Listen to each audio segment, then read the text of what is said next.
Hey, Buster. Hey, Kat.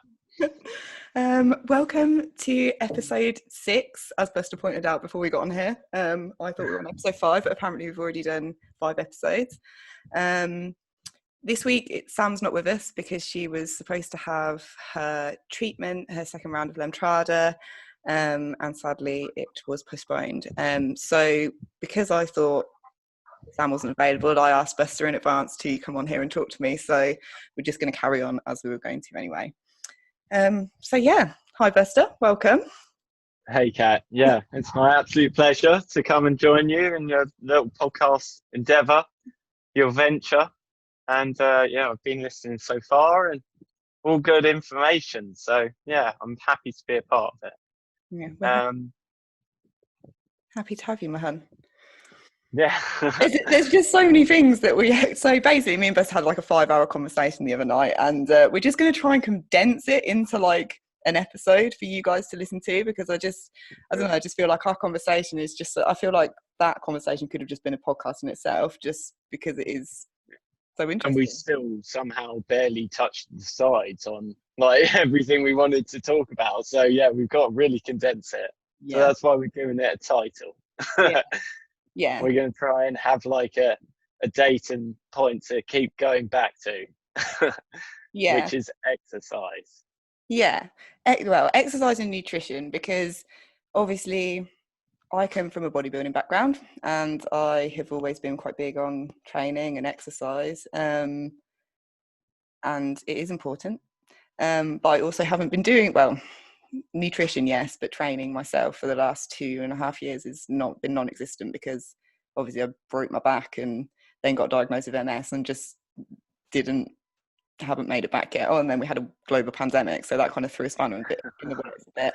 But yeah, I just really wanted you, Buster, to kind of talk about, well, firstly your story. That's where we'll start in a minute. But all the things you were saying to me the other night about kind of just your routine and how you've got to where you are with things, and actually was really motivating and inspiring for me, because I feel like I'm starting from the beginning again with all my stuff, and I'm a bit like, but actually listening to you the other night, I was like, do you know what? Shit, yeah, I can do this. So, Yeah, yeah, hopefully yeah, it'll be interesting for everyone else to listen to.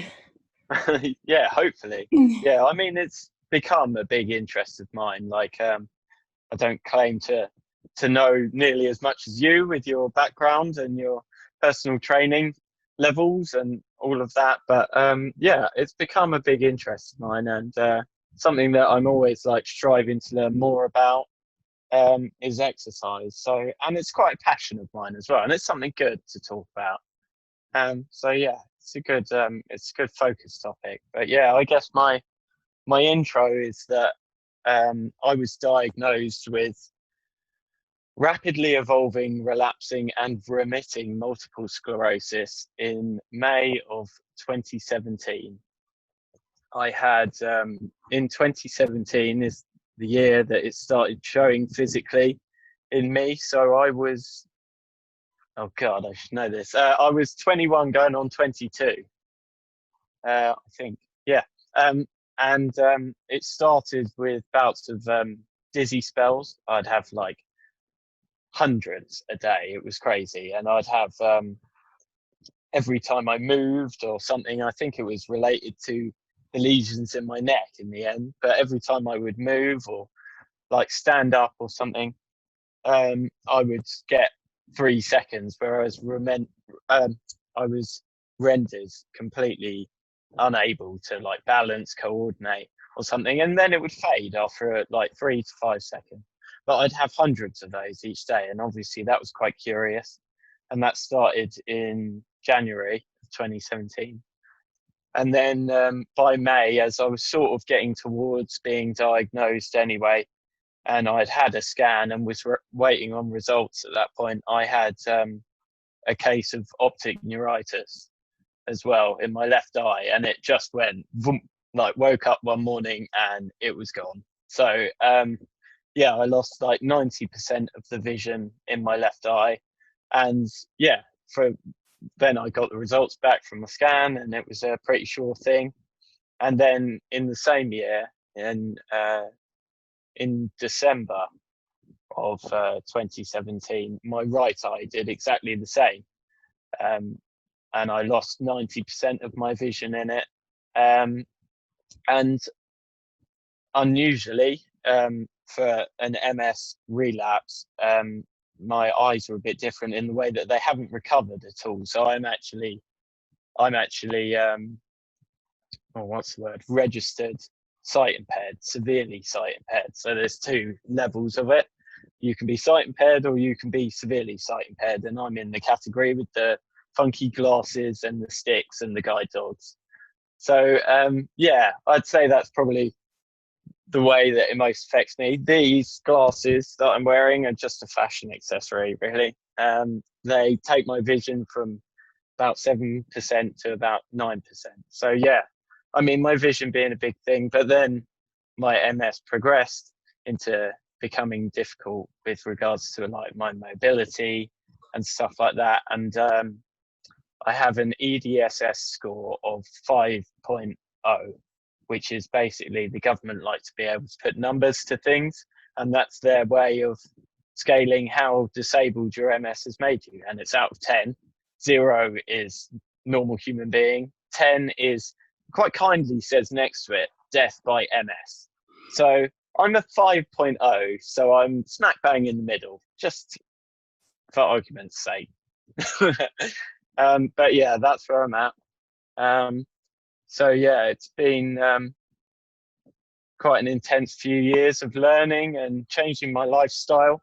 I've gone from being a smoker and drinking a lot, and pretty much I was living away from home, pretty much living off McDonald's mayo chickens and Snickers bars and stuff like that, to actually being quite conscious of my health and lifestyle and stuff. So yeah, I don't really know where to go from there. Well, no, that is Start me off.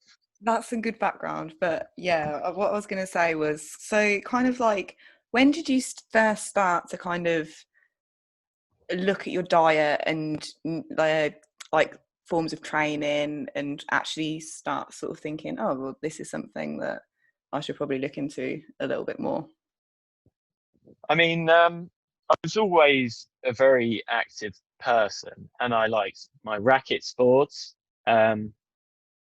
Mostly, I played like squash, and I went to the gym a bit because my work required me to be quite physical. And then all of a sudden, I was hit so hard by the MS, and I realised I couldn't do any of that. But then I stopped doing all of it for a while, all exercise, and I didn't really know much about nutrition. So I kind of started from zero, knowing nothing, not really caring, and then losing all the sports that I could do. Obviously, eyes are quite important when playing squash or something like that. So yeah, I dropped it all, but then I realized that it was more a case of just changing the way I approach exercise and the things that I did, and that I still definitely had the capacity to do things, just not in the same vein as before. So then I guess it was a year in, I started by looking at nutrition, because I've got good support circle around me, and my mum actually she's quite interested in nutrition, so she got me thinking about that quite early on. I took some quite extreme measures, went vegan, tried different diets, this and that, and then ended up not being vegan, but settling on a very healthy diet that works for me, like personally. Yeah, Exercise with, I yeah. was just going to say, because you obviously tried some of the OMS stuff as well. We had talked, me and Sam have talked Oh, about okay. that Yeah. on one of the like previous podcasts, but I think we were talking about that the other night as well, weren't we? The sort of things that I think we've both taken from it, but we don't Yeah. do all of it, as it were. Yeah. I mean, I went on the diet. I was strictly on the diet for 8 months, and I tried. They've got 7 steps essentially to overcoming MS, and I think it's really valuable information that I took from their program as well, even though I don't follow it like word for word and rule for rule anymore. I've kind of made a lifestyle that suits me a lot more personally. But yeah, there's a lot of valuable information to take from it, and there's 7 steps to overcoming MS, including like mindfulness, including lifestyle, like and exercise, but also includes like medication Yeah, that's me and Sam and your talks about. nutrition as Yeah, well. Yeah. yeah. One of the things that me and Sam were saying that we like, that we do like about that specific program, is that they do encourage you to take a DMD, basically, which is Mm. something I feel quite strongly about, but that's me being opinionated as always. Yeah, yeah. Well, no, that's not you being opinionated. That's you being correct, I'd say. Yeah, no, I totally agree. I totally agree because it all comes together as a package, and it's not necessarily exactly the package that works for the next person with MS. It's you have to find your own package and what works for you. And I fully vouch for that, but like I think there is something to be taken from trying these things out and testing out diet, lifestyle, meditation, what works for you, because it's important to be mindful and it's important to be healthy, but like people react in different ways to different things. And yeah, so I think it's important to experiment. But yeah, I think the OMS program preaches that pretty well. That was a really good starting point for me, although very overwhelming to read all that information. And it's very black and white at that stage. Like, you must do this or you're going to perish.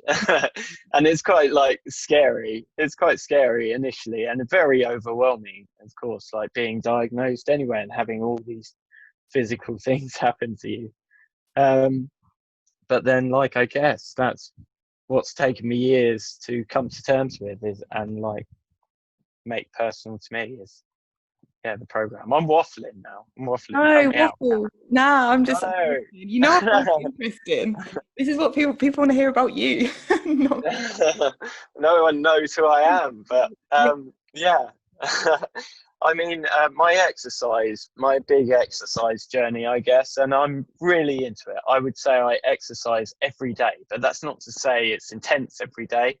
I will just do something every day and something different, very different. I do a lot of body weight training. I might do like 5 minutes of light ab exercises or some yoga or something like that. Or I might lift some heavy weights or something like that. So I mix it up. I'd say I exercise every day now, which, considering where I came from, where I first got diagnosed and my mobility was going, and I thought I would never be able to do stuff like this again, is quite astounding, really, when like I look back to where I was, and not much has changed with me physically. It's just taken perseverance and a different approach to how I would have approached exercise pre-diagnosis. So it all started out with me swimming, and I thought, right, I was literally going through sports that I could do anymore, and pretty much all of them you need to be good on your legs, you need to be able to run or something, or you need to be able to see, or both. So that really cut out, no, like when you actually think about it, it cuts out pretty much all sports. Yeah. So I was racking my brain for something to do. And I thought swimming is perfect. Swimming, I can do that with 7% vision, and the water supports me. I don't have to be on my feet, which is a real thing for me. Like anything on my feet and on my weight, I really don't like last very long. Yeah, I fatigue very quickly. So I thought water support, perfect. The only problem was I didn't know how to swim. I'd never learned. My parents put me through swimming lessons when I was a kid and got me to the point where I wasn't going to drown, and then went, and threw it out, which is fair enough. You kind of get your kids to that stage. And then, like, since then, I'd basically, apart from splashing around in the sea and the pool in the summer, I'd never learnt to swim properly. So I taught myself to swim. And obviously, in the state that I was in, it was painstakingly slow, the progression. But by like setting myself little goals, personal goals, like every day, and I'd swim 3 or 4 times a week. I went from not being able to swim at all, like literally, I would I'd be leaving the pool like in the initial months, like, right, well that's good because I swallowed less than a litre of pool water today. Like, it was literally that bad. I'd be choking to death. And then I taught myself to swim. I essentially did it with research and YouTube videos. That's a top tip from me. That is a Buster verified tip there. I'll put a stamp to that. You do There's love nothing you YouTube. can't partially learn on Yeah. YouTube. YouTube is amazing. So yeah, I learned to swim on YouTube, and now I can breaststroke and I can front crawl really efficiently. And like I fatigue quickly, but I gain like a lot of enjoyment from it. And that gave me, so I wasn't doing any other exercise at that time. So I swam and taught myself to swim for over a year straight before I built up the base strength to then go into the gym. And then I went into the gym and gradually introduced myself still swimming. And I didn't lift up a dumbbell or push a barbell for another 6 months because I was just on fixed weight machines, just again, like slowly progressing, building like a core, like stability and strength to be able to pick up a dumbbell. But now I can get, like, as a result of that, I can get on a bench and I can bench press a fair amount and I can deadlift and I can do all the things that normal humans can do. And like, I guess what I'm trying to say is that you still can achieve like these things that other normal humans can when it seems like it's impossible, just with perseverance. And the main way I did that is setting personal goals and not comparing myself to others. I mean, there would be someone like, I'm streamlined, I'm thin, aren't I? I'm a streak of piss and I have no excuse for not moving fast in a pool. But I would get like lumps of lard like overtaking me, and fat people and unfit people and old people, like they'd be like running rings around me in the pool and stuff, and I'd stay focused on my goals and just ignore what everyone else is doing. I think that's a good moral for life in general. Oh yeah, I was gonna say, like, what are some examples of the goals you'd set yourself, like in a week or in a day or whatever? I mean, they would be so minor, like the most baby steps you can imagine, like tiny things, like just make it like literally a stroke further without choking to death in the pool. And then it evolved to like more advanced things. Like I was focusing on my hand positioning, my arm positioning, and how I was rotating in the water. And I mean, it just happens over time, and it's amazing. Like, you look at like where I've come from over a long period of time, it's huge, but like it's taken years of like doing it in little steps. And I'd say that's an important thing. It's How just long? making little steps. Sorry, I was going to say, how long do you think it took for you to like sort of notice a difference and actually be like, do you know what, actually I'm going to carry on doing this because it seems like it's worth it? It's almost so slow that you don't notice it, you know. I almost wasn't there for, I mean, the progression kept me going. Everyone likes to see progression in something that they're doing. It keeps you motivated, which is why I set the little goals. But it actually turned into something that I really enjoyed in the end. Like, and I don't work now, mainly, well, because of the multitude of issues that I have. So I kind of consider my health and my fitness, I treat it like a bit of a job, but a job that I love. And like, so yeah, I mean, I would swim as much as I physically could, like every day if I could get there to the pool. And just little steps. I don't know what advice to give really, but No, it's just, well, like I said this off recording, that it's interesting for me because obviously I'm terrified about going back to doing things again, and I feel like I was so comfortable in like my physical body for so long, and then not only did I do my back in and wasn't able to train like I had done pretty much every day for 7 years. I also then was diagnosed with MS and half my body stopped working properly. And now I'm just kind of a bit like, I'm ready to start again. But I don't know, I need to start doing a buster and like doing some baby steps, because I think I just assume that I'm just going to be able to go and just back and do what I used to be able to do, when that is just, it's Not the case, is it, no, anymore? no. Yeah. That acceptance is a big part of it. It's like you're a different person. And like I used to be like very active and I could just jump into sport and pick it up quickly and stuff like that. And it was about changing that mindset and just accepting it for what it is to an extent. But now, like, I'm fitter than the average person and I've got MS. I can only walk 200 meters, but I could outswim 90% of people down the length or something.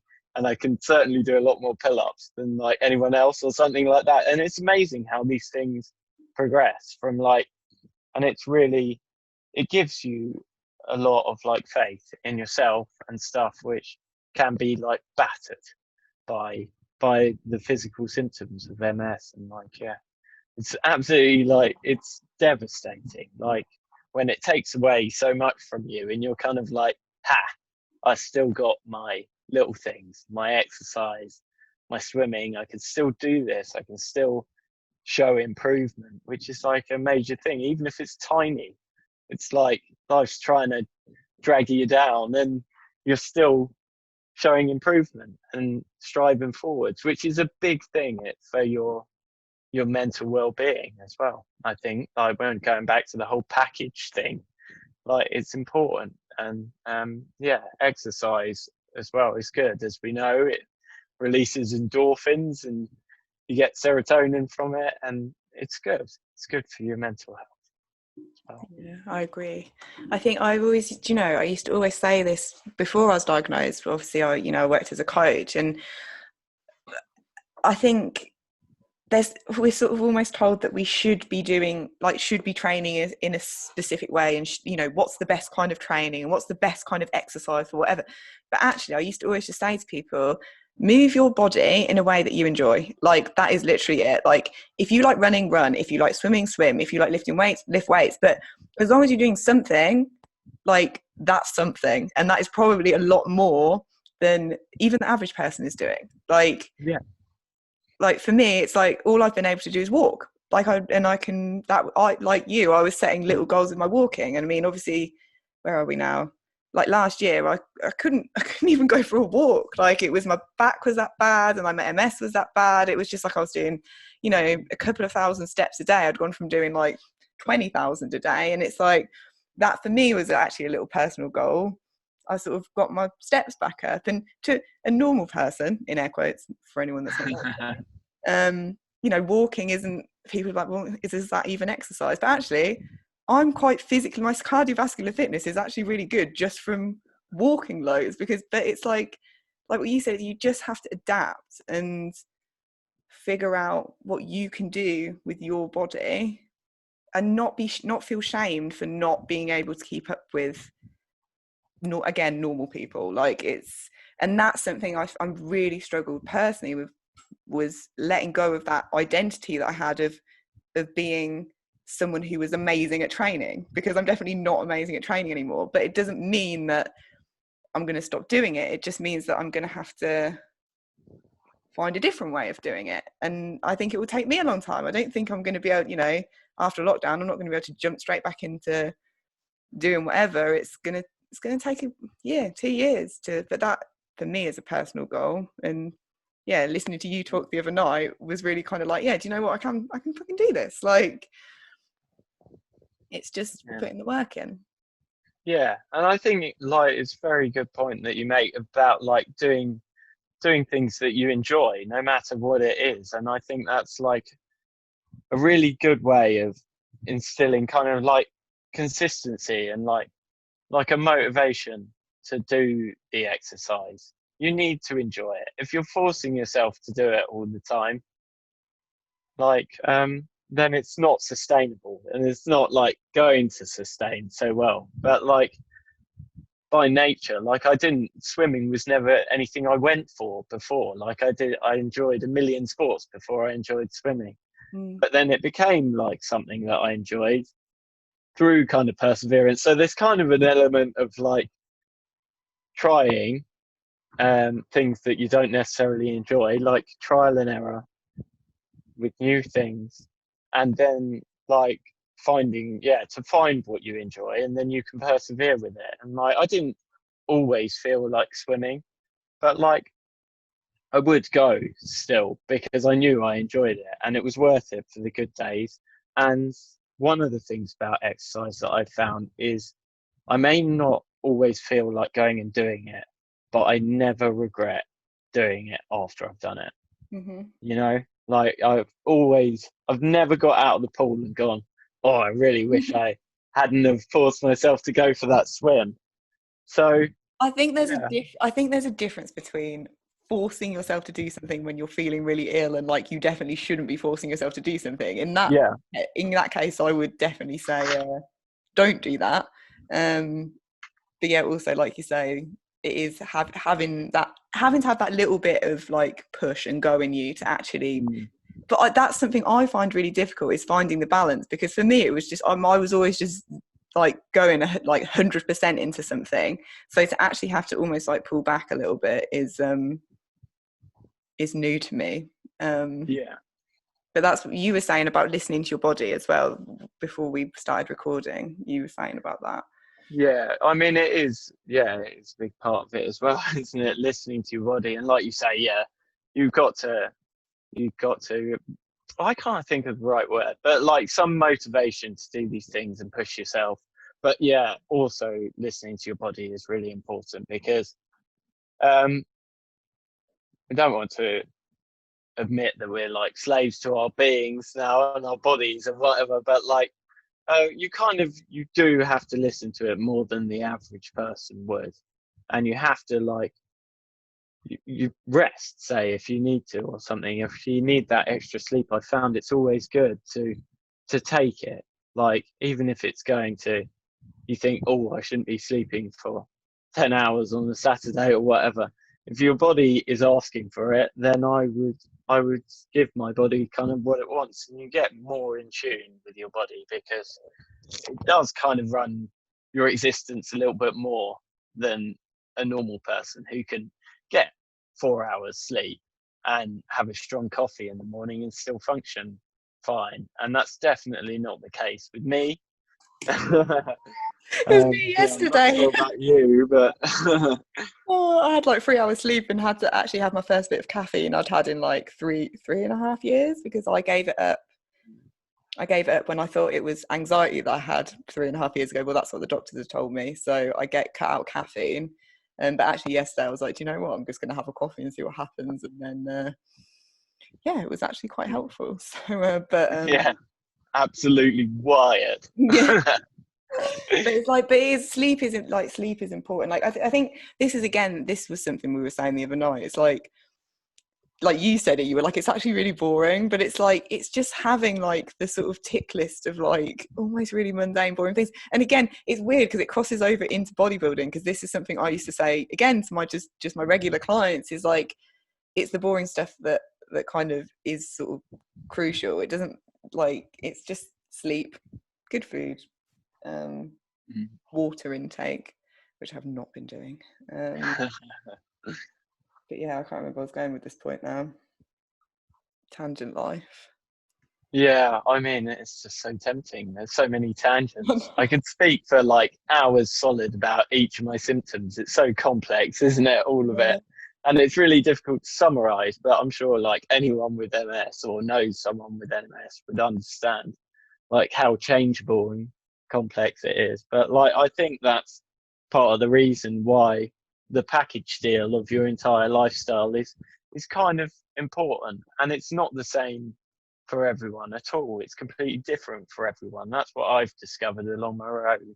And like, even to the extent where if forcing yourself to eat kale for dinner every day or something is doing your nut in, then it's probably not worth the micronutrients that it's giving you, you know?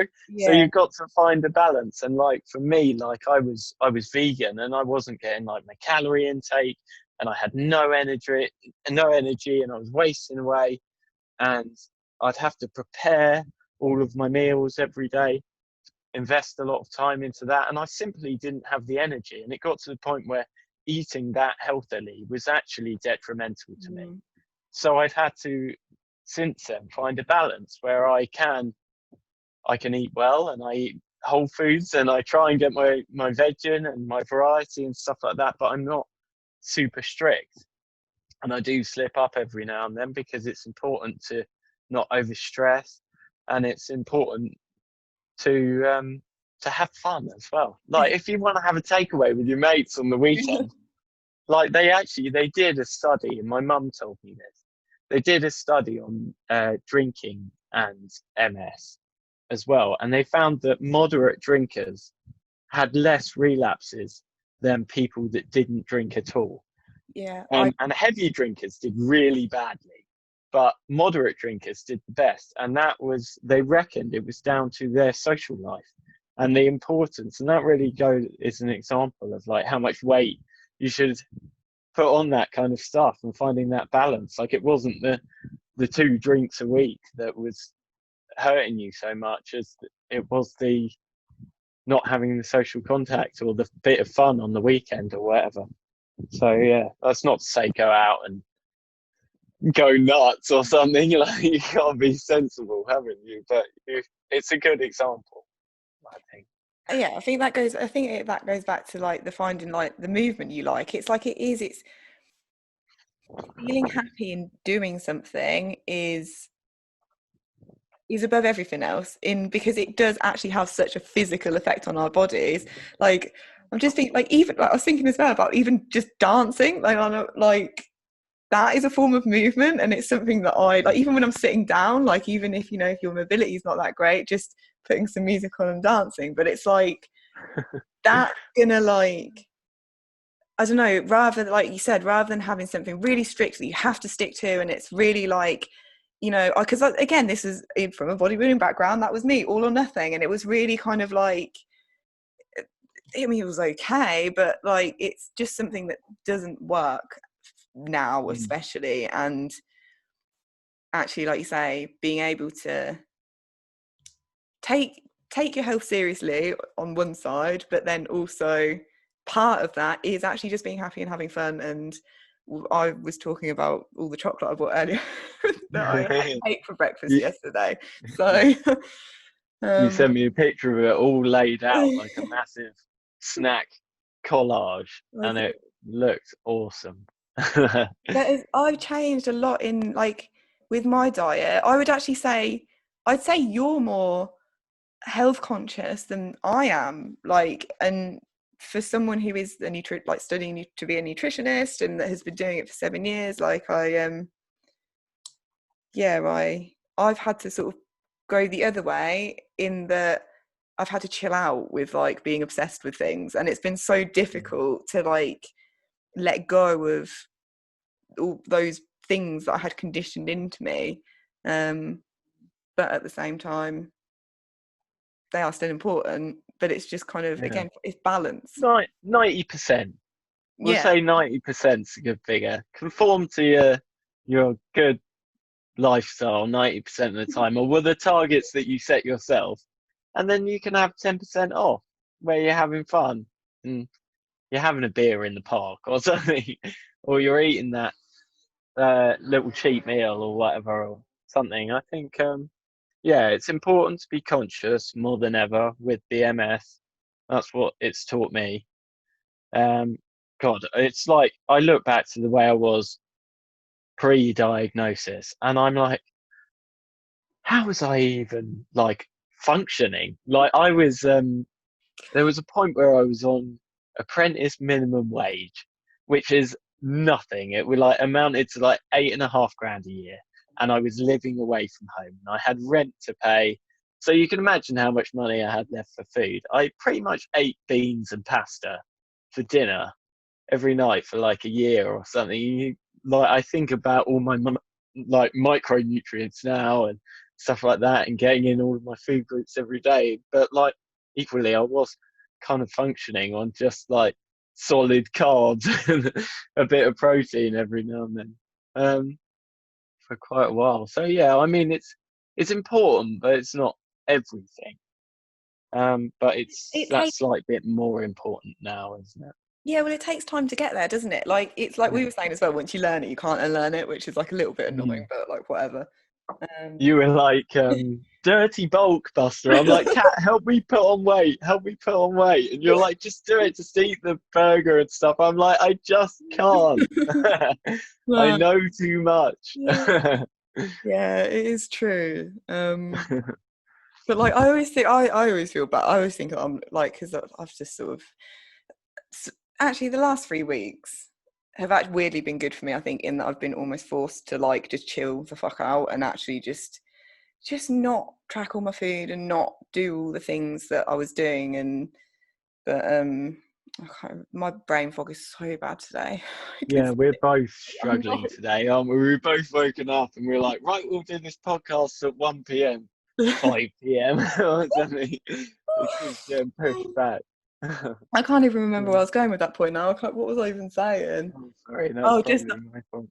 that that I've just had a bit of time away. And also that was the thing that I was going to say as well, is like obviously we're talking about exercise and nutrition and stuff, and but actually to be able like to put all these things into place, you have to be in a place of like emotional resource and physical resource to a point. I'm not saying like you're, you know, with your MS cured then you can get on with it or whatever, but like it's like I just, for me personally, that for however long I haven't been able to prioritize this, and it's not, again, I would shame myself and feel bad about that and think I should be doing X, Y, and Z. And like, I would never want anyone to like listen to us talk and think that, oh my God, like they do all these things and like, should I be doing those things? And like we were saying as well, like, it's what works for us. Like anything, even like when me and Sam talk on the podcast, we always say, it's just what works for us and how we work things and our own MS, because everyone's MS is different. So Yeah. um Plus, I have a lot of spare time to focus on this stuff. I don't work, and I have a great support network around me of family, and which is allows me to do a lot of the things I do, because obviously I can't drive, and like you say, we don't want to put anyone in a position where they feel guilty, because there's like everyone's situation is different, everyone's MS is different.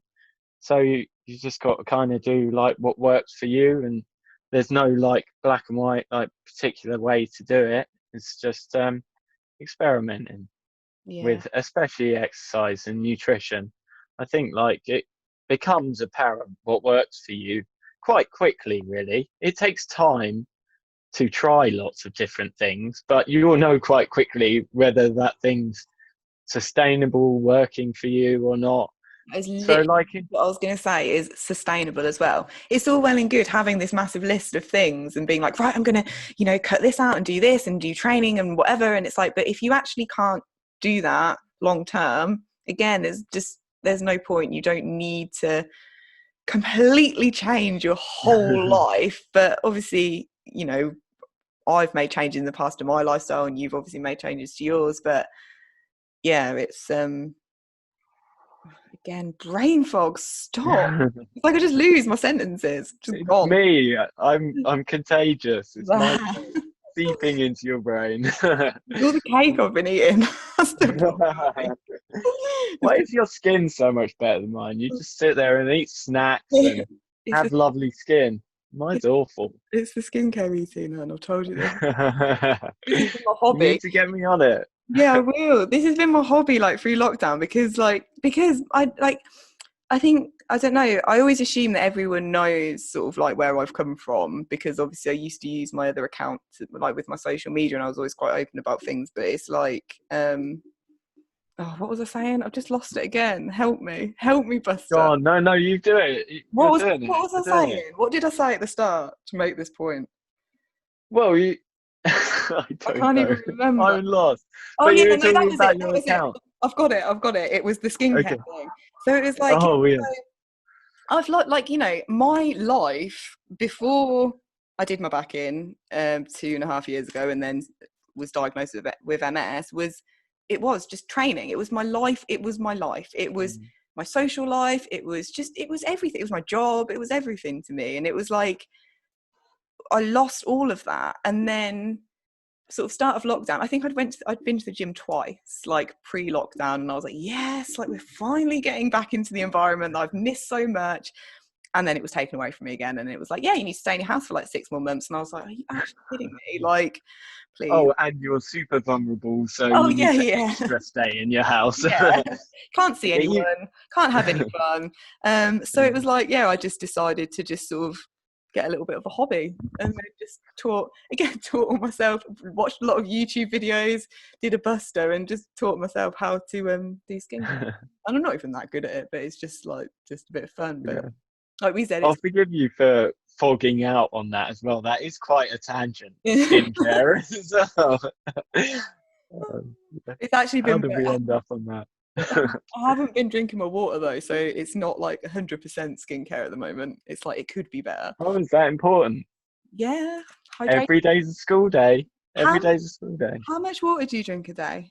Tons, but for loads of other reasons. I drink lots of water. I get my, what is it? Most YouTube videos I watch are American, so it's gallons. But that's like, you're meant to drink a gallon of water a day, which is like 4.5 liters or something. And I pretty much do that Yeah. with my training and everything.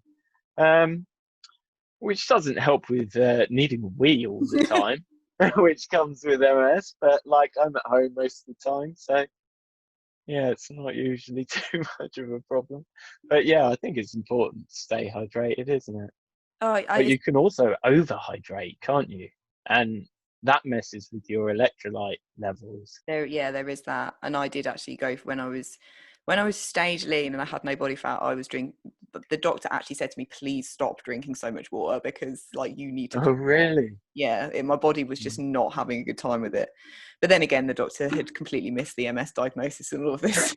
Yeah, I think you had yeah, that was a drop in the ocean, so Yeah. to speak. No pun intended.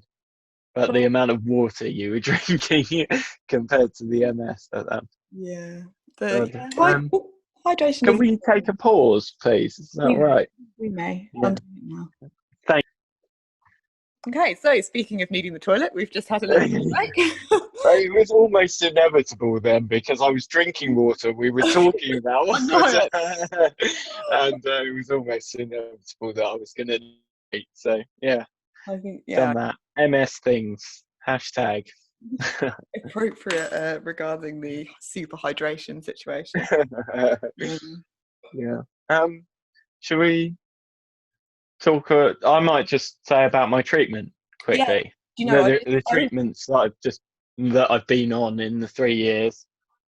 Because yeah, it's just everyone wonders, don't they? If they've got MS or something, or they want to know anything about the treatments I've been on. So I was just thinking I mean, toilet actually. I was like, he definitely needs to stay, kind of like, because I just don't. I think people, obviously, I know you so well. It's like I know where you've come from, you've been through. Whereas these people listening are probably just like, who are these two that just, they're just like, oh, you should do all this exercise, like when actually, he's just eating kale and he thinks he's going to be okay. That's why he's so screwed. I think it's so important that like the people, like people listening or watching, do understand kind of like where you've come from, what you've been through, because I love you to bits, and you are an inspiration for me, not in like a cheesy, horrible inspiration porn way, but I just Not at all. I think I'm flattered. Go, my hun. Yeah. All right. Well, yeah. Obviously, with the diagnosis of rapidly evolving, relapsing and remitting multiple sclerosis, it all happened pretty quickly. So I got on treatment pretty quickly, and I got on Tecfidera, which is like a pretty baseline oral tablet treatment that you took is it twice a day or something like that? Yeah, And Sam was I think the rough figures were for it that it kind of reduced relapse rates by like 20% or something, and it was a real like beta interferon like level of treatment. So I tried that out, and obviously with the aggressive nature of my MS, it did nada, absolutely nothing for me. And I know people that it has worked for, and it does do enough to suppress it, but it did nothing for me except screw up my stomach. So yeah, I actually stopped taking that pretty quickly. I was on that for about 5 months, and then I couldn't do it anymore because of what it was doing to my insides.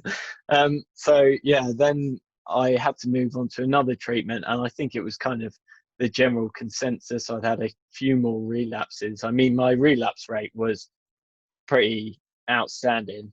It was like I was relapsing like once every couple of months or something, and pretty major relapses like deteriorations in my vision or my leg. Like I'd literally wake up in the morning, my leg wouldn't work, and I'd have to recover from that, and then I'd start having dizzy spells again, and various things getting worse and worse very, very quickly.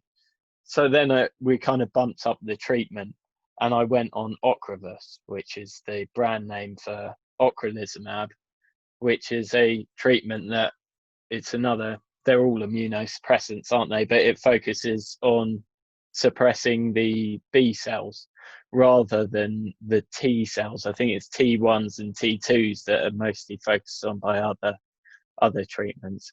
And it did actually, it worked for me. I would say, like, for me personally, and it's the treatment you're currently on, it worked for me, and it suppressed my MS to the point where I could start to exercise. It was a big part. It played a big role in me being able to do that, and even swim like once an evening, and like get out of bed, say.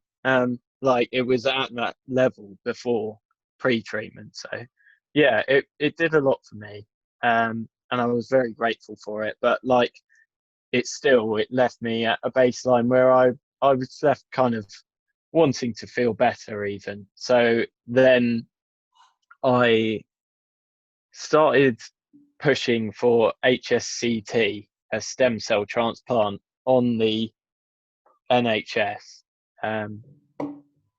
which I managed to get approved for. So after a year and a half of being on Ocrevus, I then went and had a stem cell transplant, and that was at the start of this year. And you knew me before it, and I had straight hair then. It's fully curly now. I went bald, and it wasn't actually a bad look. But yeah, I lost all my hair. I had 10 rounds of chemo.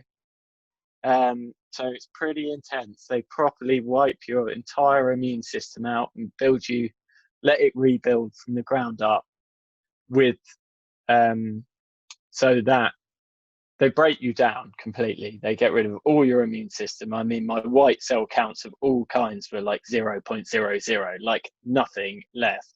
And then they reintroduce your stem cells that they harvested at an earlier date, which was another like horrible process that I had to go through. But they had harvested my stem cells and frozen them, and then they reintroduced them at that point when I was at 0.00, ground zero. And yeah, and then your immune system gradually rebuilds from that point up. And I'm still in the process of returning to being a normally immune human being. But yeah, that was the big thing that happened to me this year. So I'm technically untreated at the moment. I'm not on a treatment, but I've had a stem cell transplant at the start of this year. And yeah, that was pretty big. Pretty big. Yeah, I mean, for anyone listening that doesn't know, I mean, it's the same chemotherapy that like is given to cancer patients, right? Is that correct? Yeah, so it's for blood cancers, mainly leukemia and lymphoma. 99% of the people they treat with this, and it's a sort of thing you would only do if the only other option was death. Mm-hmm. So yeah, that's why it's used for cancers, and why it's quite a strange thing. Like it has to be, to volunteer for it, which is essentially what I did. It's quite a big thing, because I mean they have a 1% mortality rate and stuff. Like it's not a joke. And it certainly wasn't funny. You saw me I was going to say, hospital bed. Yeah, I don't think, again, like obviously I was speaking to you, sort of as you were going through it, and you know it was intense, like even as a friend, like knowing what you were going through at that time was like hard for me, like let alone what you must have actually been through. So yeah, I mean, it's not like Buster just popped off to the hospital and had a quick bit of chemo and then got home and got on with his exercise. Like, it's like he really has worked his way to where he is, and it's like, and that is why I wanted him to come on here and talk, because again, like, without being cliche, like inspiration porn, which I hate, like it is massively inspirational, like, and yeah, you've been through hell, like fucking hell, like, to be I honest. mean, I think about it, and I think in the modern Western world, I think it's pretty much unrivaled for how horrendous it was. And like, I've got pretty strong, like, healthy, positive outlook and stuff like that. And it nearly broke me. Like I've been through a lot, and I'm quite adept with dealing with trauma, as we all are when we lose motor functions every few months or whatever. And yeah, oh my God, it is not something to take lightly. So if you've like got MS and you've ever considered it, like, absolutely, like, yeah, consider it more. Um, you can never consider it too much. Yeah, it's not something you just do. But yeah, it was crazy. It was crazy when I was having it and I was speaking to you, and yeah, just being.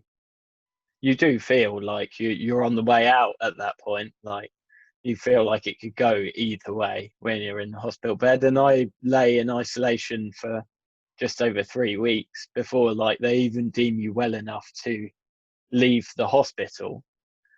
And then you continue the rest of your recovery at home. But essentially, you spend the next 6 months also in isolation, which just coincided purely coincidentally with everyone else being understanding the term for self-isolation as well, and being locked down. But essentially, I was already doing that. So if you tried to buy any gym equipment since lockdown and you haven't been able to buy it because it's all run out, that's because I bought it all. I got all your gym equipment. I got, my bedroom is more gym than it is bed, for sure. But yeah, I was ready for the lockdown before it happened, but like purely by coincidence. And then I had to see out the rest of my self isolation while we've been locked down, and I'm pretty much at the 6 month period where I can start reintroducing now at the same time as everyone else. So it's been quite convenient, and it was especially convenient being in hospital when there wasn't a national pandemic and loads of viruses, when I had no immune system. So that was a good thing. The timing worked out pretty well, Yeah. really. And I bounced back pretty well from the treatment itself. Well, that's what I was going to Yeah. say. Like, can you just talk about kind of like how that was for you, sort of like, how you were when you came out of hospital, and then sort of like the following months, and kind of how you've started, because obviously you spoke about getting into exercise. Oh my God, wow, my speech, my exercise and stuff, sort of post-diagnosis, but obviously you've almost had to not start again, but like, you went through something pretty intense and physically taxing on your body, and I'm obviously assuming that you weren't able to just jump back into doing all the things that you were doing pre HSCT. Yeah, I mean, I've been isolating for a long time before the treatment as well, because there were lots of other parts of to the treatment, and the harvesting of my stem cells. You had to cultivate and harvest them and everything like that. So it was a long process. So I had been isolating since kind of the end of October or whatever, to make sure I wasn't contracting anything around the time or before I went in for the chemo. So I wasn't swimming, I wasn't gymming, I had a long time off. And also, you're guaranteed to have no appetite and lose a lot of weight while you're in chemo. So I was actually, they actually request that you put on a lot of weight before the chemo. So I was actually doing that. So I was not exercising, and I was consuming 4,000 calories a day, mostly in dairy and stuff like that. And it's a pretty cruel thing to do to your body, and also especially like you referenced earlier, knowing what I know about diet and being so consistent and building up this nutrition plan for someone to then come in and go, right, you got to drink like 4 liters of milk a day. And I'm like, oh, really? But I managed to put on, I think I put on like 6 kilos like fat before I went in. And then I lost almost exactly that in the 3 weeks I was laid in the hospital bed. And they weigh you every day and they're like, you really need to eat, you really need to eat. And I'm like, I accounted for losing this weight. Don't tell me to do anything right now. I'm ready to lose all this fat and put it back on as muscle. And I got out. So yeah, it really was, like you say, starting fresh from my rebirth. Ah. But yeah, it was crazy. And I mean, you just like, in terms of feeling unwell, it's just out of this world, really. And the fear as well. You have no immune system. Like a cold at that point, when you're at ground zero, can kill you. Like you have no immune system. And I did contract like minor infections and stuff while you're in hospital, and they just like something that wouldn't even be a problem. Like normally can like completely like knock you out, and it's amazing how much your immune system does, because these things, you just watch them explode and run like rife, and it's just like, yeah, I mean, it wasn't a pleasant time. I went into the chemo and I was like, right, I'm gonna take some footage and some clips and some pictures and make a nice montage when I get out to like commemorate the experience, and like I'll get lots of sympathy on Facebook and people will say, well done, I'm so proud of you. None of that, none of it was documentable. Like I don't want to go into the gory details at all, but it was so bad, like you couldn't have taken a picture or done anything. It was like, it was so much worse than I expected. I almost didn't respect the process as much as I should, even though I knew a lot about it. I thought, oh, I'm young and I'm going to react really well. It's horrible. And to watch lots of other people in the ward, before I got properly isolated, I was in a ward with other people having the same treatment, and they had lymphomas. I think they were all lymphoma patients. And to watch the way it like affects everyone is just, it was brutal. It's brutal environment to be in. And yeah, it's really, yeah, just not something to be taken lightly. But like also, like I have recovered and I have got like back on my feet, and you do get better. And like the body's an amazing thing. You introduce like a thimbleful of stem cells back into your system, and it just regrows, and now I'm pretty much back to normal, apart from one subset of my lymphocytes, my white blood cells, that is meant to remain low for a year following the transplant. I'm pretty much back to normal. That's amazing. So, yeah, it is crazy what the body does. So how was it for you when you when you got home, how long was it before you started to kind of pick up any kind of exercise or any kind of, well, actually, I think your nutrition was pretty much bang on the whole time, wasn't it? I mean, yeah, I mean, I dropped the ridiculous amount of milk every day and stuff. I do consume dairy, but like I didn't enjoy it, and it makes me feel a bit groggy, and my body's not like 100% happy with it.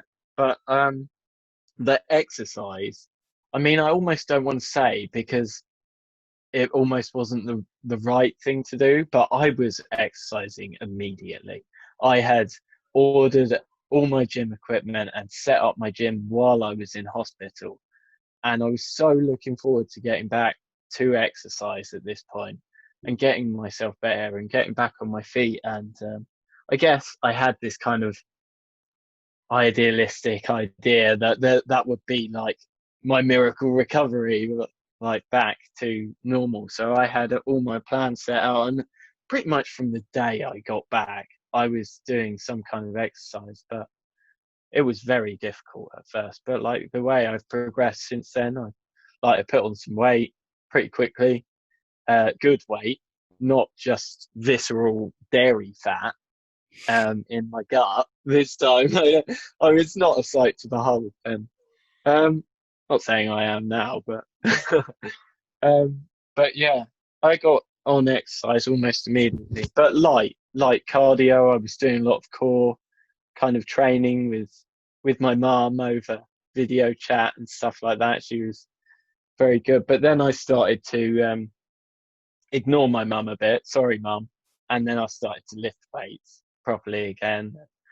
Yeah, I mean, I've really enjoyed the whole progression and reintroduction to exercise again. But that's just me.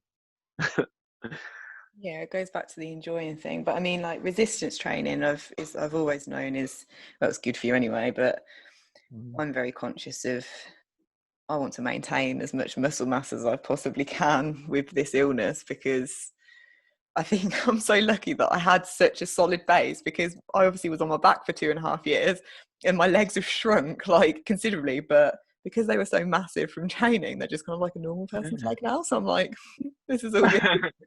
Yeah, look at me trying hard over here, and I'm still skinny and still got no calves. My legs look like breadsticks, and you're just lying in bed over there, and your insane genetics make you look awesome constantly. It's totally unfair. This world is unfair. We're bodybuilding genetics. That's what everyone's always said to me. But honestly, I think, I don't know. I'm quite interested. There's loads of sciencey stuff that I'm really interested in regards to nutrition, and I just feel like I haven't really had much of a chance. Like I haven't been in the right headspace to explore it yet properly. But yeah, I'm thinking, I'm like what you said about Aquavus, and this is kind of like, you said this to me before I had my treatment, and I have found it to be true in that it has given me, like, I feel like different how I felt. I mean, I felt like shit for 3 weeks, like after I thought I was going to die, and was like, what have I actually done? I've made a massive mistake. And then kind of all of a sudden I was like, I've just got this, like, this little bit more energy. And it's like, I feel like for me now, I'm just like, right, it's time to do something. Yeah, I mean, it's amazing how valuable that 5% lift or suppression, should I say, of your MS makes a difference to your like day-to-day life. And it is literally the difference between not being able to get out of bed and like I would go make myself breakfast pre-Ocrevus or something. I'd make myself breakfast, I'd eat it, and that would wipe me out to the point Mm-hmm. where I had to return to bed. And like, there's absolutely no way you're going to be going out socializing, doing things well when I was in that state personally. So it gave me that extra bit. But like I said to you at the time before you went on Octopus, and I was already on it, wasn't I? At the time, like I would never like recommend a treatment to anyone because it's so individual. Yeah. Like you have to do all your own research, and like you absolutely cannot guarantee that it's going to work. Like for someone, but Ocrevus worked well for me. The stem cell, on the other hand, hasn't been the miracle that it should have been for someone in my position so far. Say I should have come out of the other side of it, and my immune system should have been rebuilt completely from scratch in a way where it wasn't attacking my own nervous system anymore. And it's kind of rebuilt in a way that it is, and I'm like back to my baseline levels of MS, which is hard to come to terms with. But like, um, I was better on Ocrevus before, so that's just personal to me. But like statistics say, with my age and my distance since diagnosis and the severity of my MS, even the type of symptoms that I have, that it should have been a blinding success. That's why I qualified for it on the NHS. Only a handful. They do a handful of people each year on the NHS. The rest of the people that have stem cell transplants have to pay for it abroad and go and have it done privately, and it costs 150,000 euros or something. Um, but I actually qualified on the NHS, which shows how strong my eligibility for it was. And it hasn't been the success that it should have been so far. There is still time for it to prevent me from relapsing and stuff, but I should be better off at this point than I am statistically. Mm. But yeah, So yeah, I mean, I might return to Aquavis from this Come point. back. So it's an ongoing, yeah, it's an ongoing thing. Yeah, but Aquavis was very good to me equally, and it might not have been good to someone else. Now, I might not like say if I was someone else with different MS, could have gone on Aquavis and it could have done nothing for me, and I could have been lying in bed that whole time. But then stem cell might have worked for me. You never know. And yeah, go on. I can't even remember where my point was going with this. Something about having it. I think, as like for me, it's just given like it. I didn't. I felt like it hadn't really. I did notice it initially when, because I've had 2 full doses now. I've had my 2 halves and a full dose, and I think because I had other stuff going on and my back was still a bit messed up at the start of the year when I'd had it before, I didn't really notice as much the difference. But I mean, like, I'm aware it's going to sort of like wear off as these 6 months go on, but it's like it's just given me that little tiny bit more, like, I was going to say mental clarity, but today has proven actually It's not a good example to say. I mean, you sound great. You're doing better than I am. I I'm don't the know. waffler. I don't know.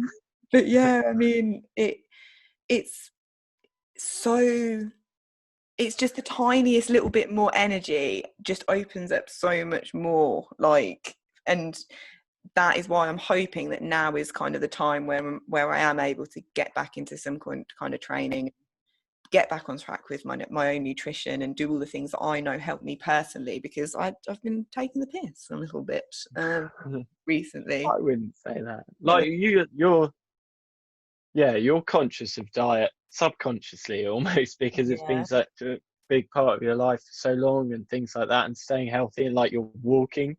You do 20,000 steps a day. I'm lucky if I do that in a week, I haven't I haven't and been that's doing just it. ambling around the house. I've done Uh, 4,000 today, so that's not quite 20,000. But this was yeah. before I had my treatment, so I was on this like this little. This is what I mean. Like, it's like Mm. I couldn't do anything else, so it was like I'm gonna do this. So, but that's my own weird process in that. But that was Yeah. but they're my goals. Like, I would Yeah. never say to anyone else with MS, like, this is what you should do, or, well, I can do it, so why can't you? Like, it's hard. Going for doing all those Yeah. steps is firstly difficult to organise because it's two Yeah. and a half hours worth of walking a day. Mm. And also, yeah, I've got a really gammy right leg, which sometimes just stops working and I have to like drag it like a peg leg. So it's like, yeah, it's not like I just pop out and do 20,000 steps in a day, but No, no, um, you do. You do have to like you think about these things. But yeah, I think like that's a good point. Like just about little lifts as well. Like that's a big thing, isn't it? Like what works for you, like the Ocrevus lifting you to a point where you could start to focus on things. That was a big part of it for yeah, me. And like you can follow that through with everything, like the little wins in your life, in your day. Like I'd feel good after a swim. Like that, it was only little, but it was so massive that I put so much importance on it, and that's why I became like so fond of the exercise and the swimming that I was doing and stuff, because it was really important to me personally, just for that little thing that would drag me through the day and therefore the week, but it would also like enable me to be kind of like joyful in other areas. You kind of carry it into other areas, which is, yeah, mindfulness is important as well. God, there's so many I tangents. They're know. tempting me. Just They're, we can go on a few if you want. I don't know uh, how much my brain how will. long have we been going? I don't even know. I'm completely blind. I've We've been probably, staring at you for a while we've probably I don't know. Did we start at like 6-ish maybe? Let me just see. When did Is you? that really bad form? I don't know. Is that really bad form to go, how long have we been going on a podcast? I Nah, don't nah. Me and Sam go on for ages as well normally. Um, I don't know. I could even maybe split in 2 halves. But like I said to you earlier, I was like, I want to have you back on here. I feel like this is like a nice little introduction to Buster. Yeah. Because I would say, like I was saying to you as well, like, and I've said, me and Sam have talked about this before. Like, we know a lot of people. Like, I know so many people with MS, but it's like I don't know, when I first was diagnosed, it's like you sort of assume that, you know, everyone's going to get on, but actually no, we're all our own individual people, and just because we have Mhm. MS doesn't necessarily mean that we're going to be friends. But I think me and you have quite a few similar views on things, and I think we've had sort of like a similar, like almost upbringing as we've like grown up and stuff, and we can like Yeah, relate to each other. quite relatable. Like, yeah, we have a genuine friendship, don't we? Like, it extends Yeah, further than just having like mutually having MS. yeah, But it did bring us together in like a weird way, didn't it? At the yeah. same time, you can tell our story. Yeah, It's so not yeah, much of a story, is it? But yeah, it was just one of my like, well, one of our friends. Yeah, just put us in touch, didn't she? And I think I just added well, her on Facebook, yeah, and you just added me, which was quite a bold move, and I this is didn't what I did. really have any MS friends at the time. And yeah, it was really nice. Like, I was like blown away when you reached out to me because no one had done that before, and no one's really done that since. Reached out saying, "Look, I've got MS too," and look, it sparked like a lovely friendship, and it's gone on for yeah, we've been friends for years now. It's been a Our while. lovely friend Melody Shand. Yeah, shout out to Shout out, yeah. shout out. Thank you. But yeah, it was the same actually. I said this on the other podcast. It was like I was aware of Sam on social media, and I just basically was like, "Hi, I've got MSU. Like, we're going to be friends now." And it was just like, just fell into a friendship. But Yeah, but if you weren't like going to be friends, if you had nothing else in common, it probably wouldn't have gone anywhere. So yeah, it's kind of nice introduction. It's like you'd meet friends at the gym, and you wouldn't get on with everyone at the yeah, gym, would you? But you would get on with a few people. So yeah, it's just another community, isn't it? And yeah, it's nice, the MS community, and it's weird to all share a defect, like, but it does bring a level of understanding, like, and it's quite nice to kind of, I don't mind telling my story, but it's quite nice to not have to try and explain. And then, like, even the closest people to me, say my dad, who sees me every day and has done all the way through this. I came back to live home almost immediately after, like, I went completely blind, and almost completely blind, 7% vision.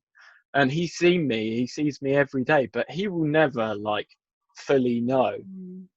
He probably knows it more intimately than anyone else, and he will never know exactly what it feels like to have MS. Um, so yeah, it's kind of that connection you have like immediately with someone who's going through the same thing. It was such like a almost like a breath of fresh air to not have to try and explain it, because it's impossible to explain, isn't it? yeah. It is. Really, It is. we And tried our best. yeah, it's ideal. Yeah, like obviously I've said that, you know, you're not friends with everyone that's got MS, but even if I'm not friends with someone with MS, you do just have that understanding, like that Mm. sort of like mutual, like you just, it's something you just can't explain to anyone Mm. unless you've actually lived it and experienced.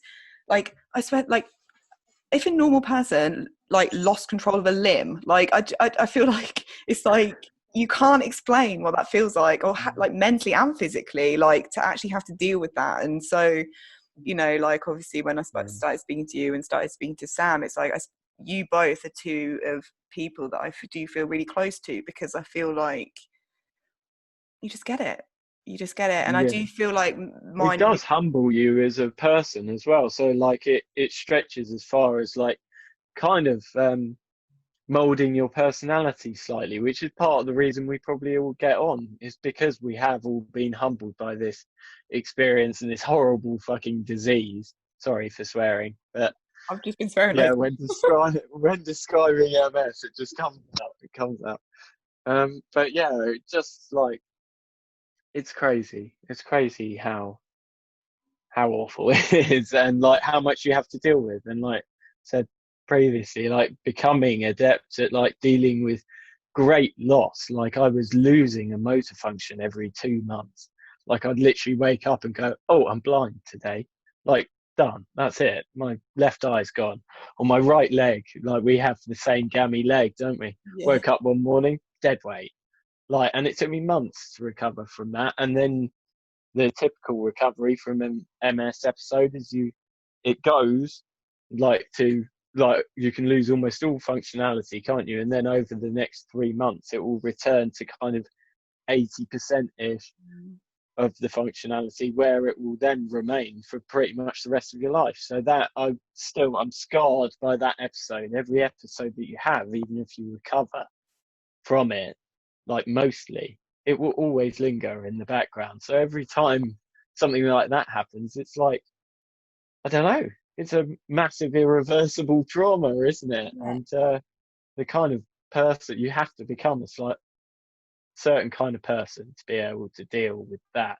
Then I Yeah, don't know. we're literally dealing with ongoing. This is the thing. It's like someone once told me they thought, that I'd get over it in air quotes, and it's like we are literally constantly being traumatized by our bodies. Like I don't think, again, like it's something we can't put into words because, yeah, it's intense, very, very intense. But it's why I'm glad that, not glad that you guys have it, but I'm glad that we have each other and that we can talk, and Yeah, definitely. it just makes it just not as absolutely shit as it would be if I was dealing with Yeah. this completely on my own. Yeah, definitely. I like our relationship's really like important to me, our friendship. It's Yeah. just like these little human relationships you have like become really important to you. And like I had one in hospital even, like, and we'd both written to each other since, because like in a time of crisis like that, human relationships, like you really cling to them.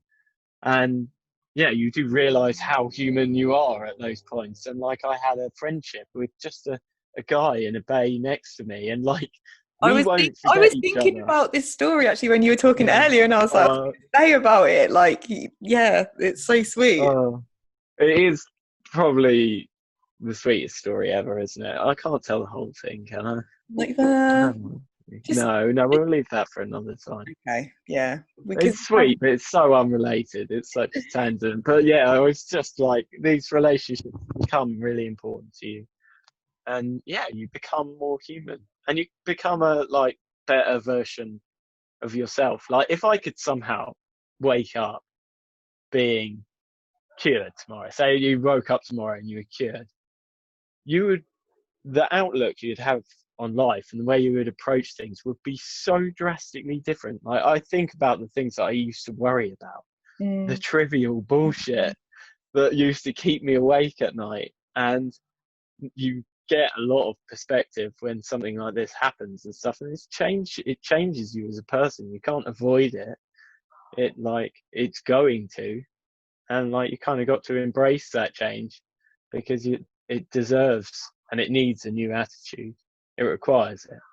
yeah. Yeah, to a certain extent, without getting too deep. That got pretty deep, didn't it? We I can go went pretty deep. deep. I think people want to hear deep. I'd want to hear Do they? deep. I hear light and funny. Yeah, but is MS light and funny, hun? I don't know. I've laughed about it a few times. It can Yeah, be. if we don't laugh, we'll cry. Yeah, that's That's for exactly it. sure. Like public accidents, stuff like that. It's all like, oh God. I've had some moments where you're just like, my life. Like, no one should have to deal with this, let alone like, well, I'm 26 now, but I would be like 24 and I'd be in the pub and I'd wet myself or something. And it's like, my God, I did not have to expect to have to deal with this until I was at least 80. That's it. It gives, like you say, like it just gives, like for me and yourself and like other people with MS, like you just get this new level of like empathy. It travels through to all areas of my life. I mean, always been quite like an empathic person, but I don't know, like I see other people so much more, and it's like I just want to give them their own space to have their own thing. Does that make sense? Like in the I can't really explain what I'm trying to say here. Oh, Doing good so far. tangent. Pull me back, pull me back. Oh Um, God. yeah, just having empathy is what I was trying to say. Yeah, in that, yeah, it just, I don't know, like even like not basically what I was trying to say is I have empathy for people that have other things in their lives that they're dealing with that isn't just MS. It carries through to everything, and yeah, like Bester said, it changes you. Yeah. But actually, weirdly, in a positive way, like I would say, my personality in that I'm just a bit of a softer person. Not that I wasn't a massive softie before my diagnosis. But you're softer. You say soft, but what you mean is empathetic and Mm. sympathetic to other people's problems, which doesn't make you soft. You're actually way stronger in loads of other areas as well. So like that's kind of what I was getting at. I was saying like you're a better person because of it. Like you're much more like kind of evolved in a way because you're forced to evolve. Like I can't just go get shit faced at the pub every Friday night and not worry about things and like stuff. It's all stuff that needs considering now. And yeah, you were kind of forced to grow up. Like I wouldn't have grown up to this stage where I was on top of my diet and my health, my lifestyle, and my mental health and stuff. I wouldn't have achieved that until I was probably nearly 40. I probably would have got there eventually. I was kind of on a bit of a path with my fitness and diet, but my God, it would have been so slow. I got MS and it just accelerated it like crazy. Um, so yeah, I now really struggle actually because I like meet up with my friends and they're 25, 26 or whatever, and I almost don't behave like one anymore, which is kind of a bit boring, but like kind of like I'm kind of proud of myself at the same time, you know? Like I'm quite happy to sit back and not have too many beers or whatever and let them do whatever they want to do and just be like a bystander and be there. Yeah, I don't know. It's all But different. Socializing. And I can't think of a single aspect of my life or like physical, mental, or anything that hasn't been influenced or directly changed by MS. Like it's good that we chose a topic for this because there's literally it's everything. Like people go to you, how does MS affect you? Like what are your main symptoms? And I go, oh, there's a lot. And they go, yeah, but what are the things? And I'm like, and my head's just going, yeah, you everything, can't. absolutely everything.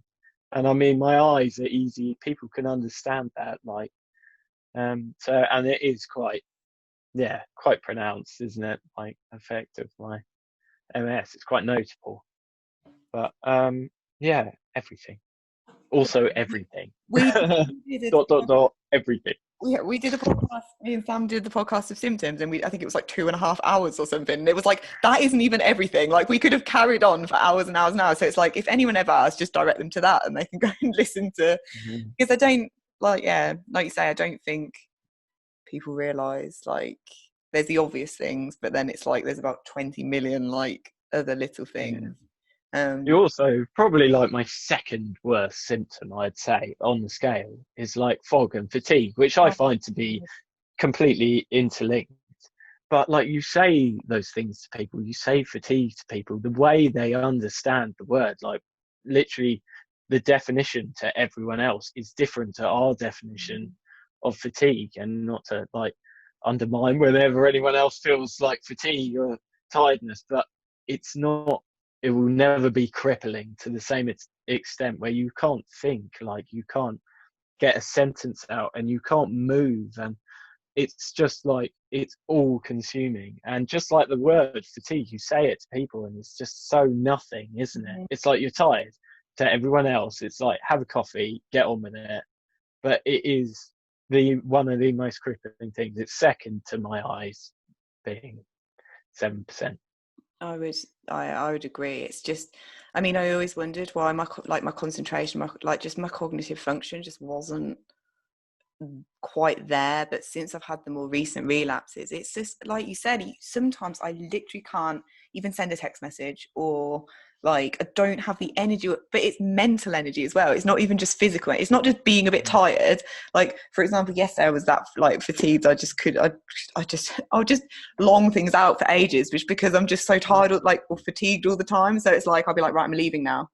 An hour later I'll be like, yeah, just give me another 5 minutes and then I'll go, like that kind of thing. And then yeah, because you like to think that you'd be able to like do these things as well and have these plans and stick to these schedules, but then it actually gets to it, and you can't, and you're really disappointed. So you almost kind of keep them hanging there, like your plans and stuff. Like, right, I'm gonna go out in the next hour or something, and then you still can't. And But it's so difficult. this is why everyone used to give me shit for being late all the time. But it's like, because I just need, like my friend said, 5 minute breaks. I just have to have 5 minute breaks between doing everything. But then there's that side of it. But then there's also the mental side. So it's like, I just, you just have to like designate, I think. And I don't know, like I had a night whenever it was a couple of, and it was just like, I couldn't even watch anything. Like I was just so like mentally fatigued. I just needed silence. And it's like, again, normal people will never experience that.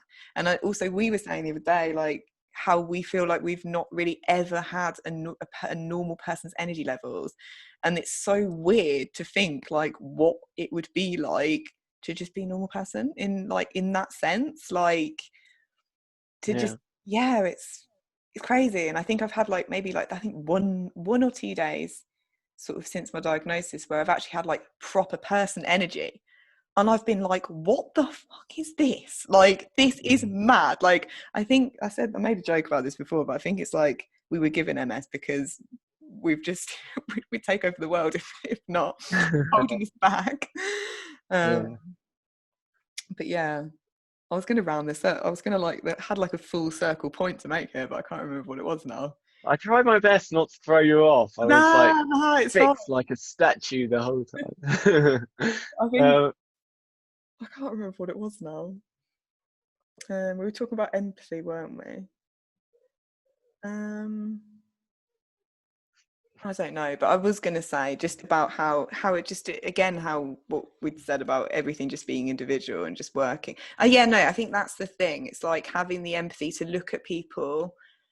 Like, I think it's because I come from like a fitness background, and actually I saw a post last night and it was like someone was like, we all have the same 24 hours in the day, like what's your excuse, kind of thing. And it's like, I look at things, I would have been guilty of that in the past because, you know, that's what you're told, and it's like that's a really ableist thing. It's like that's sort of like put into like how, you know, I was told, you know, if you just work hard you'll get to where you want to be because that's just how it works. But actually that is just not the case for people with chronic illness and multiple sclerosis. And again, the empathy has made me realize and look at other people that maybe I wouldn't have had as much kind of tolerance for.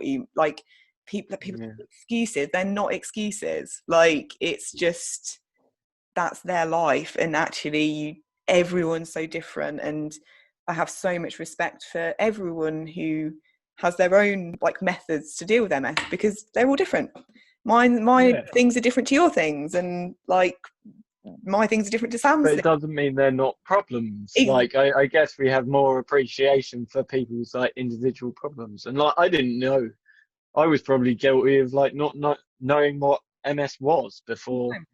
Like, but now like if someone tells me they've got a condition, like I'll Google it. Like I'm interested in like understanding, and I wouldn't have had that before. I would have been like heard someone had MS and be like, and what?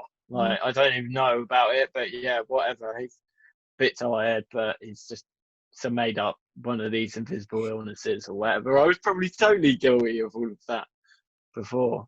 But now like it's showing more interest.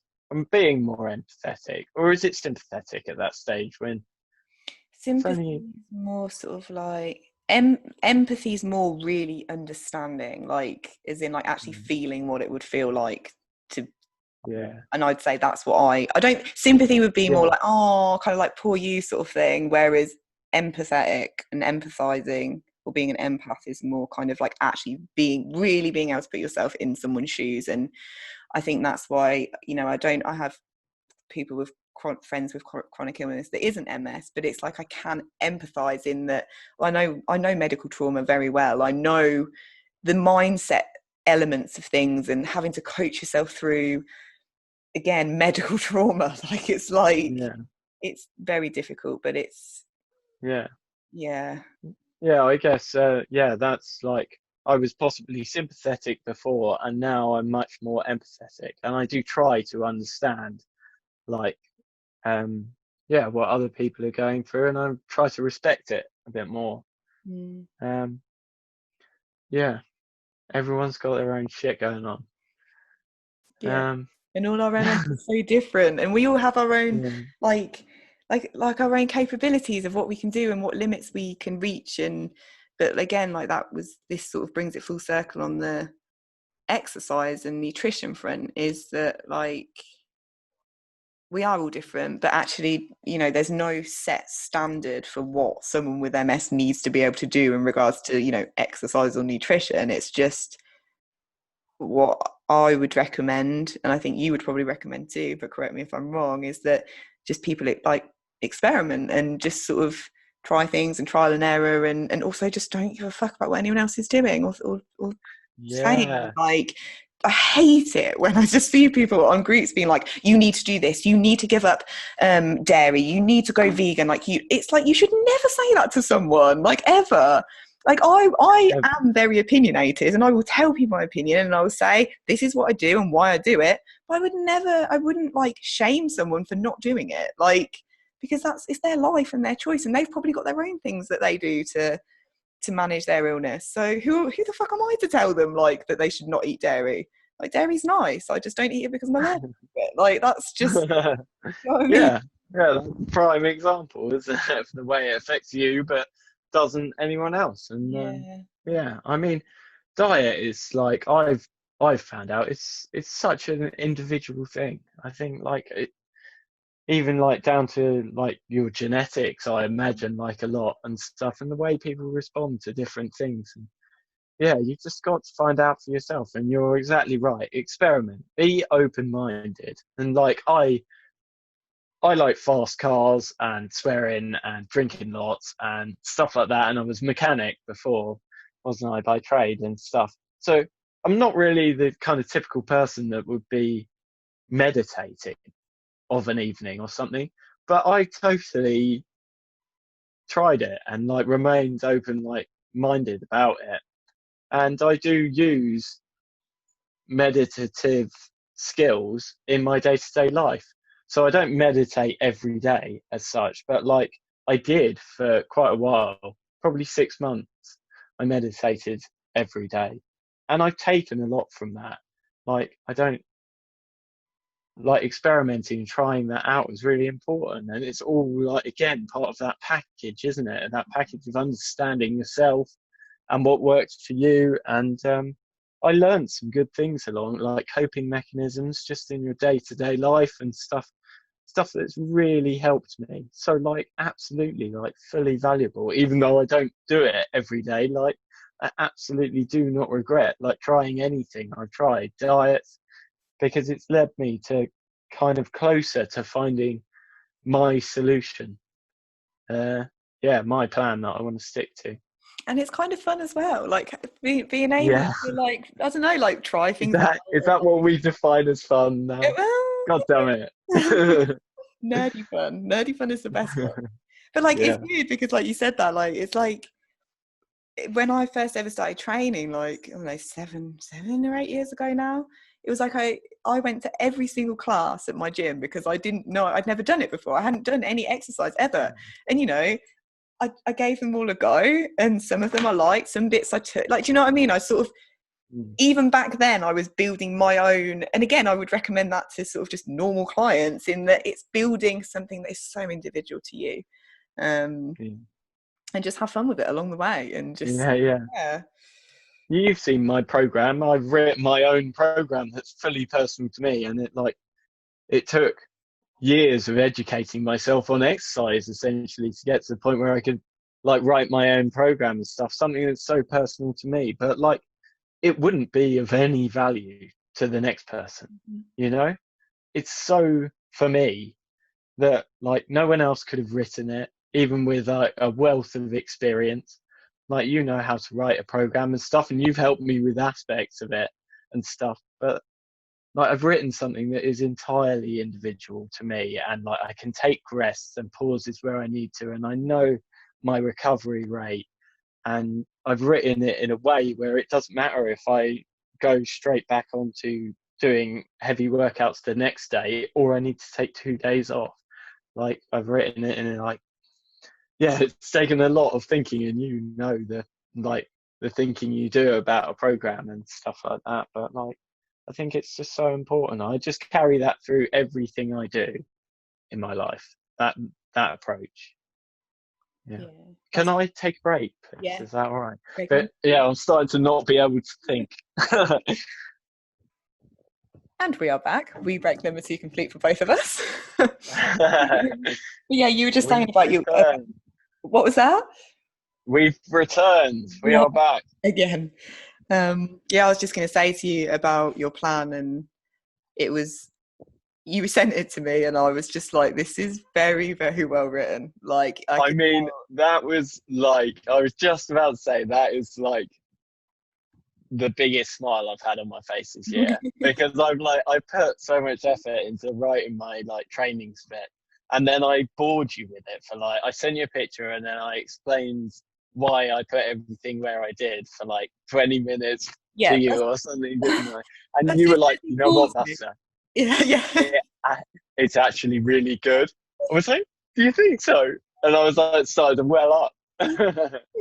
Is it like, this is the most boring thing ever for you? And I was like, this is the most interesting thing ever for me. Like, I live for this stuff. So yeah, it was I mean, to get praise from you was amazing, because I know nothing. I am not a qualified PT or anything, am I? I just didn't know anything about exercise until a few years ago. So yeah, yeah, and then I could that to just goes get to so writing a much work. functional program.